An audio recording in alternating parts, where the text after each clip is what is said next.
Hi అండి. Hi. మీరు సింగిలా మింగిలా? అంటే సింగిలా మింగిలా మింగిల్ అంటే ఏంది, సింగిల్ అంటే ఏంది? అంటే ఆల్రెడీ కపుల్ తో ఉన్న వాళ్ళు మింగిల్.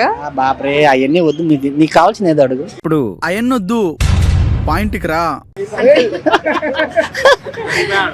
లవ్ మీద మీ ఒపీనియన్ ఏంటి? లవ్ అంటే బేకార నా కొడుకులు చేసేది లవ్, పని బాట లేను అంతగాక. ఏం మాట్లాడతావు నువ్వు? ఏం మాట్లాడతావు నువ్వు? You respect and take respect. I make sense of respect. Love దేనికి అదే చెప్పు. లవ్ అంటే ఏం చెప్పు. అంటే ఇప్పుడు ఈ జనరేషన్ అందరు లవ్ మ్యారేజెస్ చేసుకుంటున్నారు కదా. లవ్ అంటే ఏం చెప్పు. లవ్ అంటే ప్రేమ, ప్రేమ దేనికి? ఒక ఇద్దరి మధ్య కలిగే ఫీలింగ్ అది. దాని ప్రేమ అంటారా ఎవరన్నా? దాని ప్రేమ అంటారా? తమ్ముడు తొప్పల్లోకి వెళ్ళకూడదమ్మా. అది లస్ట్. ఓకే, పార్క్ లో ఉండేది లస్ట్, బట్ కొంతమంది అయితే ట్రూగా లవ్ చేస్తారు. లవ్ దేనికి చేసుకుంటారు అంటున్నా? పెళ్లి చేసుకోవడం. అది పేరెంట్స్ కి సరిగ్గా తెలియదు కాబట్టి. ఉందా నీకు? నాకు లేదు. అదే మరి ఉందా అంటున్నా. అది పేరెంట్స్ కి సరిగ్గా తెలియదు కాబట్టి.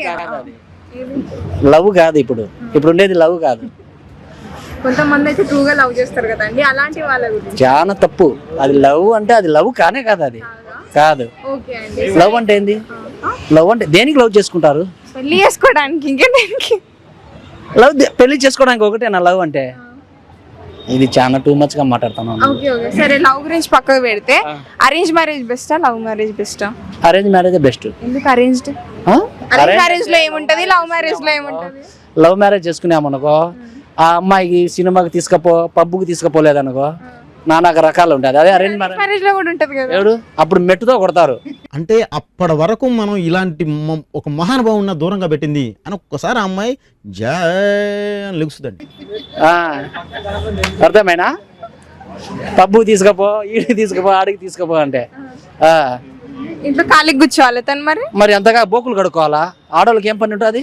అరే తను కూడా ప్రేమ ఎక్స్పెక్ట్ చేస్తుంది కదా, హస్బెండ్ బయట తిప్పాలి. ఏంది ప్రేమ అంటే? ఏం చెప్పు నువ్వు. ప్రేమ అంటే ఏందో చెప్పు. ఫీలింగ్ అండి, మామూలు ఫీలింగ్ ఎవరికైనా ఉంటుంది.